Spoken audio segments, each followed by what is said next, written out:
তালে তালে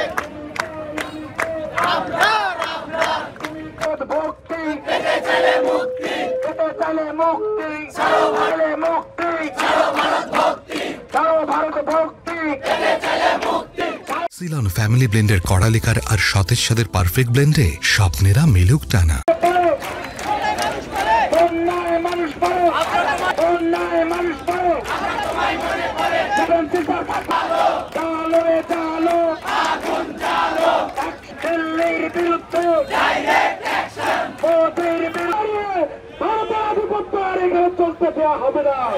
বিগত ফ্যাসিবাদী স্বৈরতান্ত্রিক সরকার ছিল, তারা এই সম্পর্কের সমস্ত ডাইনামিক্স ছিন্ন ভিন্ন করে দিয়েছে।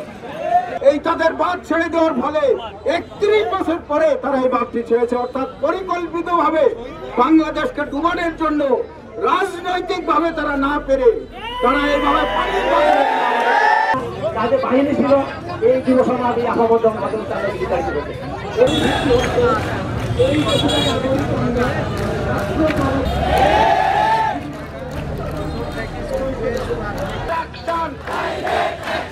বাংলাদেশের অ্যাকশন দালালদের বিরুদ্ধে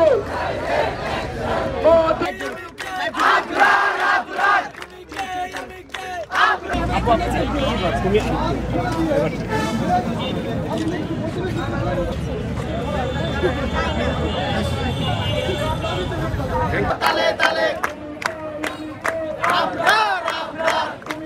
মুক্তি চলে মুক্তি চলে মুক্তি চলে মুক্তি চলো ভারত ভক্তি চলো ভারত ভক্তি চলে মুক্তি চলো ভারত ভক্তি চলে মুক্তি চলে মুক্তি চলো ভারত ভক্তি চলো ভারত ভক্তি চলে মুক্তি ভারতের আগ্রাসন ভেঙে দাও গুড়িয়ে দাও ভেঙে দাও গুড়িয়ে দাও ভারতের আগ্রাসন মোদির আগ্রাসন ভেঙে দাও গুড়িয়ে দাও।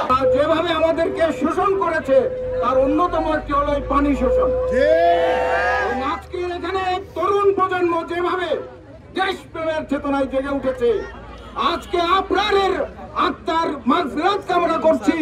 কতটা দূরদর্শী ছিল এই আবরার যে এই ফেনী নদীর পানি একতরফা প্রত্যাহারের বিরুদ্ধে সে একটা স্ট্যাটাস দিয়েছিল, তার প্রতিবাদে তাকে জীবন দিতে হয়েছিল দালালদের হাতে, ভারতীয় দালালদের হাতে, সন্ত্রাসী চক্রের হাতে। দেখেন, মানে যখনই স্বৈরাচারের পতন ঘটলো তখনই কিন্তু আমাদের বন্ধুরাষ্ট্র তাদের বিভিন্ন ধরনের বন্ধুত্বের নমুনা আমাদেরকে দেখানো শুরু করছে, যে তারা গজলডোবা এবং ডম্বুরের যে ইচ্ছাকৃতভাবে যে বাঁধগুলো খুলে দিয়ে কুমিল্লা ফেনী সহ বিভিন্ন এলাকায় যে ইচ্ছাকৃত বন্যার সৃষ্টি করেছে, এটা কি আমাদের বন্ধুত্বের নমুনা? তারা যদি এই বন্ধুত্বের নমুনা দেয় তাহলে আমরা এই রকম বন্ধুত্ব চাই না। যদি তাদের বন্ধুত্বটা আওয়ামী কেন্দ্রিক হয়ে থাকে, যদি তাদের বন্ধুত্বটা কাদের কেন্দ্রিক হয়ে থাকে, হাসিনা কেন্দ্রিক হয়ে থাকে, তাহলে ঠিক আছে, তোমাদের বন্ধুত্ব নিয়ে তোমরা থাকো, আমাদের এমন বন্ধুত্ব দরকার নাই।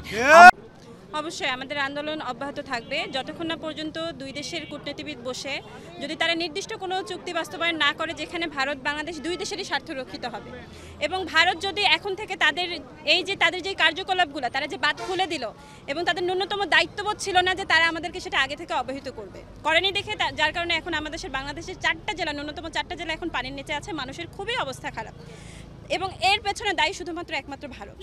তারা যদি এর জন্য ক্ষমাপ্রার্থী না হয় এবং যত চুক্তিগুলো হবে সেই চুক্তিগুলোতে যদি দুই দেশের স্বার্থরক্ষিত না হয়, তাহলে আমরা তাদের প্রতি তাদের বিরুদ্ধে আমাদের যে আন্দোলন চলছে এটা চলতেই থাকবে। ইন্ডিয়া আমাদের প্রতি কৌশলগত অস্ত্র প্রয়োগ করছে, সরাসরি অস্ত্র প্রয়োগ করা এবং কৌশলগত অস্ত্র প্রয়োগ করা মোটামুটি একই। এক দেশ আরেক দেশের সাথে সরাসরি যুদ্ধে না জড়ায়ও সিস্টেমগতভাবে যে যুদ্ধ করে সেটারই এটা হচ্ছে আরেকটা রূপ।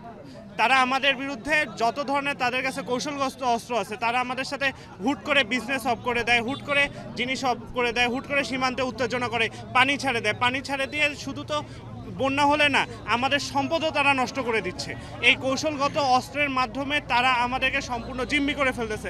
দেখেন কতজন মানুষ ভেসে গেছে, কতগুলো গরু ছাগল খামার। আমাদের এই ক্রিটিক্যাল মোমেন্টে তারা কৌশলগত অস্ত্র ব্যবহার করে আমাদেরকে পুরা নামায় দিচ্ছে। আমাদের তাদের সাথে বিদ্যুতের চুক্তি ছিল, সেই বিদ্যুতের চুক্তি তারা বাতিল করে দিচ্ছে। মানে আমাদেরকে চারিদিক থেকে পঙ্গু করে দেওয়ার জন্য তারা করতেছে। এক প্রতিবেশীর সাথে আরেক প্রতিবেশীর যে দেওয়াল দিয়ে যে ঘিরে ফেলে, এক প্রতিবেশী আরেক প্রতিবেশীর বাড়িতে ময়লা ছুঁড়ে মারে, পানি ছুঁড়ে মারে। মারে। ভারত সেই মানে ঘৃণিত কূটকৌশল এখন আমাদের সাথে করতেছে। আর ভারতের যে পানি ছাড়াটা, এটাকে আমরা কৌশলগত যুদ্ধ এবং কৌশলগত অস্ত্র ছাড়া আমরা আর কিছু বলবো না।